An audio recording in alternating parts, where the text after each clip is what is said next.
এই 14টা পয়েন্টই কেমন যেন অদ্ভুত মনে হচ্ছে, তাই না? তখন বুঝতে হবে সেই লাইফলাইনের মধ্যেই লুকিয়ে আছে তার ডেথ ওয়ারেন্ট, একটা জাস্টিফাইড এসকেলেশন ট্র্যাপ। তাহলে এই মেমোরেন্ডামটা আমেরিকা সাইন করলোই বাকি। এই ডিলের আড়ালে লুকিয়ে থাকা আমেরিকার সবচেয়ে বড় মাস্টার। আমেরিকা বলছে তারা আর কখনো ইরানে হামলা করবে না। আর যেই স্যাংশনগুলো দিয়ে এতদিন তারা ইরানকে দমিয়ে রেখেছিল তার সবগুলোই এবার উঠিয়ে নেবে। For the first time in years, the U.S. is now allowing Iran to sell oil on the open market. এমনকি ইরানকে পুনর্গঠনের জন্য $30,000 কোটি সহায়তা দেওয়ার ব্যবস্থা করে দেবে মার্কিন যুক্তরাষ্ট্র। একটু অদ্ভুত লাগছে বিষয়টা, তাই না? আপনার হয়তো মনে আছে মাত্র 12 ঘন্টায় 900টিরও বেশি মিসাইল নিক্ষেপ করে এই যুদ্ধের শুরু করেছিল আমেরিকা ইসরায়েলের যৌথ বাহিনী। বাচ্চাদের স্কুল, হাসপাতাল, ঐতিহাসিক মসজিদ, সিভিলিয়ানদের বাড়িঘর মিলিয়ে মোট 13,000 টার্গেটে হানা দেয় তাদের নিষ্ঠুর বর্বরতা। নিউ ইয়র্ক টাইমস বলছে এই বিলাসী যুদ্ধে আমেরিকা দৈনিক $1.2 বিলিয়ন করে খরচ করেছে, যা সর্বসাকুল্যে 132 বিলিয়ন মার্কিন ডলার। আর ইসরায়েল হারিয়েছে 35 বিলিয়ন শেকেল। অন্যদিকে যে চিরচেনা পশ্চিমা ঐক্য পুরো পৃথিবী শাসন করে বেড়ায়, তাদের বন্ধুত্বের আসর আজ যেন এক বিষাক্ত হিমশীতল নীরবতায় ছেয়ে গেছে।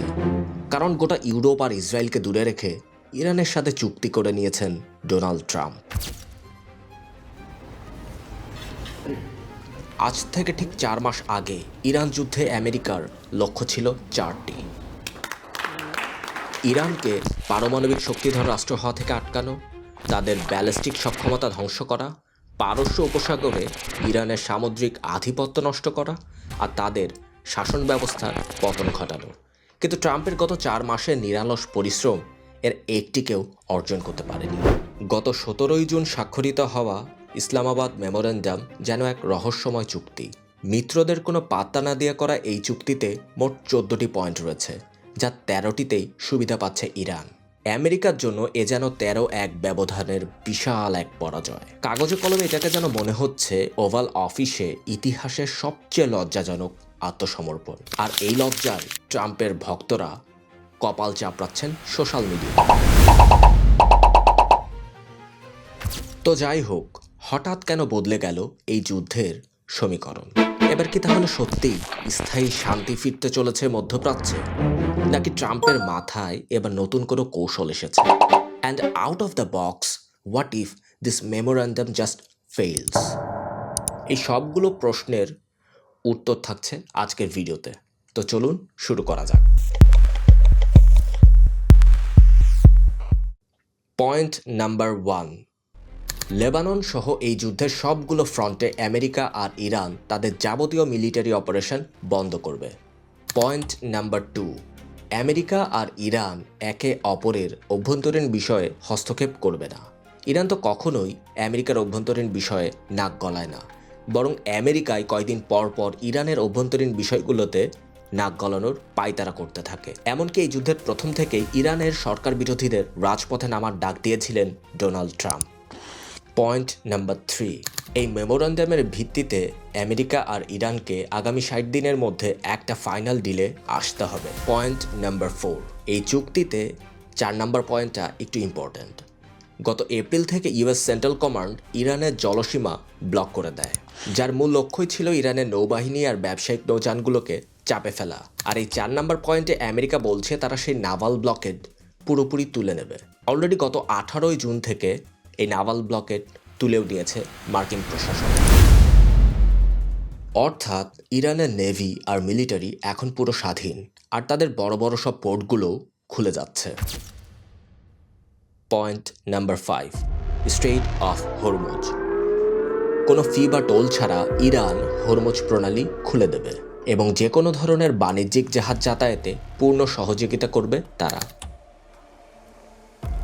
ডোনাল্ড ট্রাম্প এই বিষয়টাকে তার এক বড় অ্যাচিভমেন্ট হিসেবে তুলে ধরছে। তার মতে সে যা অ্যাচিভ করতে চেয়েছিল তার থেকেও অনেক বেশি কিছু পেয়েছে এই ইসলামাবাদ মেমোরেন্ডাম থেকে। পয়েন্ট নাম্বার 6, এই যুদ্ধের ক্ষয়ক্ষতি থেকে রিকভারির জন্য ইরানকে $300 বিলিয়ন ফান্ড ব্যবস্থা করে দেবে মার্কিন যুক্তরাষ্ট্র, যা ইরানের মোট রপ্তানি আয়ের প্রায় 3 গুণ। পৃথিবীর 12% তেল আর 16% প্রাকৃতিক গ্যাস রয়েছে ইরানে, যা কুয়েত, কাতার এবং সংযুক্ত আরব আমিরাতের সম্মিলিত রিজার্ভের চেয়েও অনেক বেশি। কিন্তু অর্থনৈতিক দিক থেকে এই দেশগুলো আবার ইরান থেকে অনেক বেশি এগিয়ে।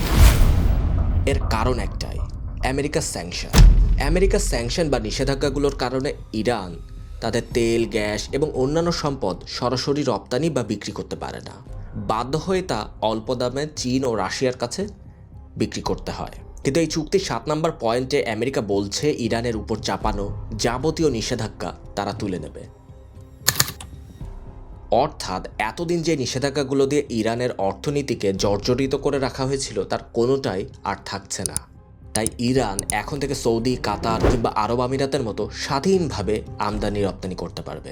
Point number 8, nuclear weaponries. এই পয়েন্ট অনুযায়ী ইরান পারমাণবিক অস্ত্র তৈরি করতে পারবে না, আর এইটাই ট্রাম্পের সবচেয়ে বড় সফলতা। কিন্তু ইরান তো বিগত 23 বছর ধরে বলে আসছে তারা পারমাণবিক অস্ত্রশস্ত্র বানাবেই না। ইনফ্যাক্ট 2003 সালে ইরানের সুপ্রিম লিডার আলী খামেনি একটা ফতোয়া জারি করেন যে অ্যাটম বম হারাম। مبانی دینی ما به کار بردن این گونه وسایل کشتار جمعی اصلا ممنوعه، حرامه.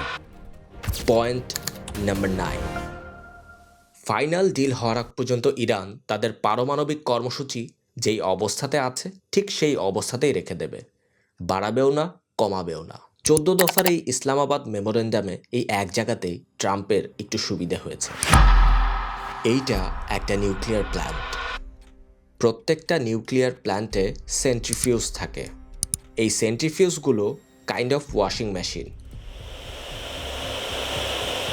এর কাজ হলো প্রাকৃতিক ইউরেনিয়ামকে বিশুদ্ধ করা। পারমাণবিক বিদ্যুৎ কেন্দ্রগুলোর জন্য 3 থেকে 5% পরিশুদ্ধ ইউরেনিয়াম হলেই যথেষ্ট। আর পারমাণবিক অস্ত্র তৈরি করার জন্য প্রাকৃতিক ইউরেনিয়ামের 90% পরিশুদ্ধতা দরকার হয়। ইরানের এই পরিশুদ্ধ ইউরেনিয়াম রয়েছে 60%, আর এই 60 কে 90 করতে খুব বেশি সময়ও দরকার হয় না। তাই আমেরিকার জন্য এই পয়েন্টটা একটা বড় নিশ্চয়তা।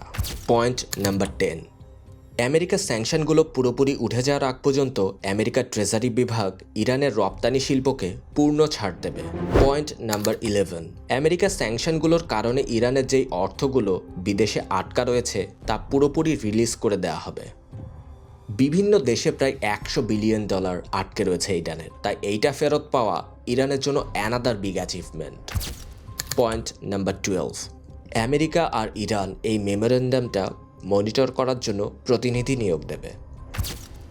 পয়েন্ট নাম্বার 13, ফাইনাল ডিলটা করার জন্য আমেরিকা আর ইরান বিশেষভাবে কাজ করবে। পয়েন্ট নাম্বার 14, ফাইনাল ডিলটা জাতিসংঘের নিরাপত্তা পরিষদ থেকে অনুমোদিত হবে। এই 14টা পয়েন্টই কেমন যেন অদ্ভুত মনে হচ্ছে, তাই না? মনে হচ্ছে আমেরিকা যেন সেধে পড়ে নিজের গালে চর সঁপে নিয়েছে, আর ট্রাম্পের চিরপরিচিত স্বভাবের সাথেও এই ডিলটা একেবারেই যাচ্ছে না। তাই এবার চলুন খুঁজে দেখা যাক এই ডিলের আড়ালে লুকিয়ে থাকা আমেরিকার সবচেয়ে বড় মাস্টার প্ল্যান।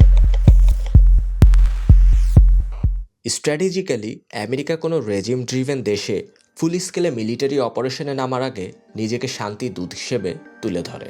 1990 সালে ইরাক যখন কুয়েতে আক্রমণ করে তখনও আমেরিকা এমন চুক্তির প্রস্তাব দিয়েছিল। 1991 সালে আমেরিকার হস্তক্ষেপে সেই যুদ্ধের অবসান ঘটেছিল। কিন্তু এই যুদ্ধ শেষ হওয়ার পরও আমেরিকা ইরাকে আক্রমণ করে। তারা বলে সাদ্দাম হোসেনের কাছে গণবিধ্বংসী মারণাস্ত্র আছে, আর এই বলে তারা গোটা ইরাককে এক ধ্বংসস্তূপে পরিণত করে দেয়। সাদ্দাম হোসেনকে ফাঁসি দেওয়া হয়, কিন্তু আজ পর্যন্ত তারা সেই গণবিধ্বংসী মারণাস্ত্রের কোনো হদিসই দেখাতে পারেনি।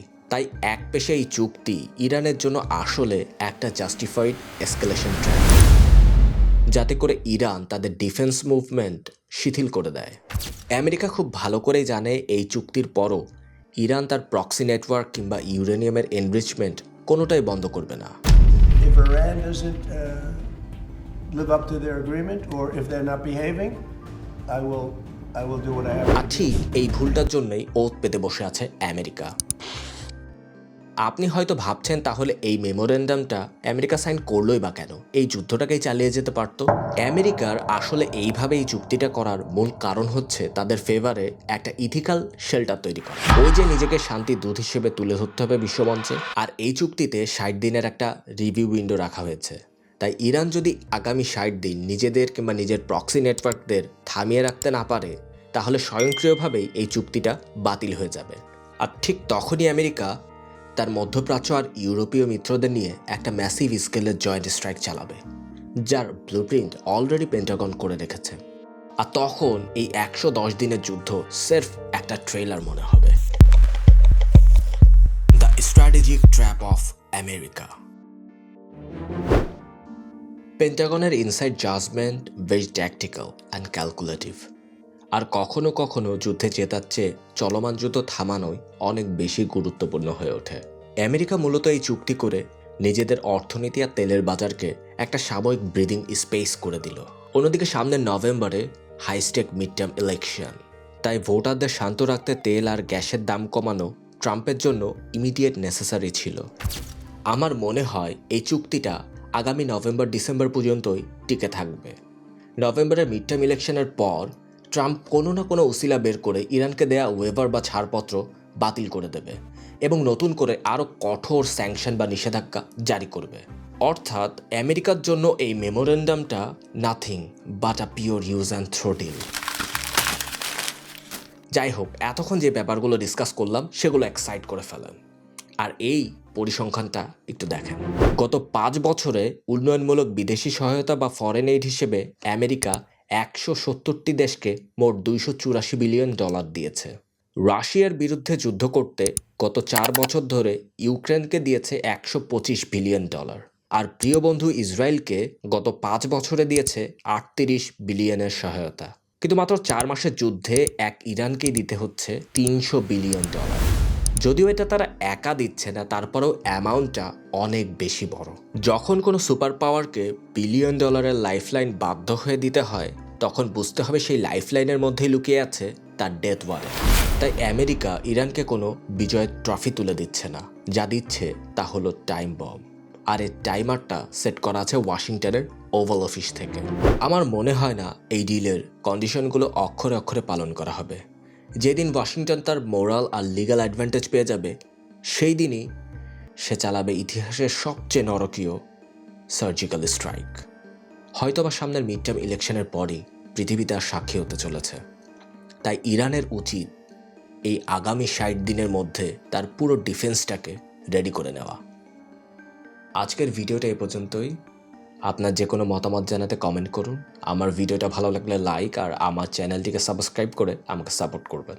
দেখা হচ্ছে পরের ভিডিওতে।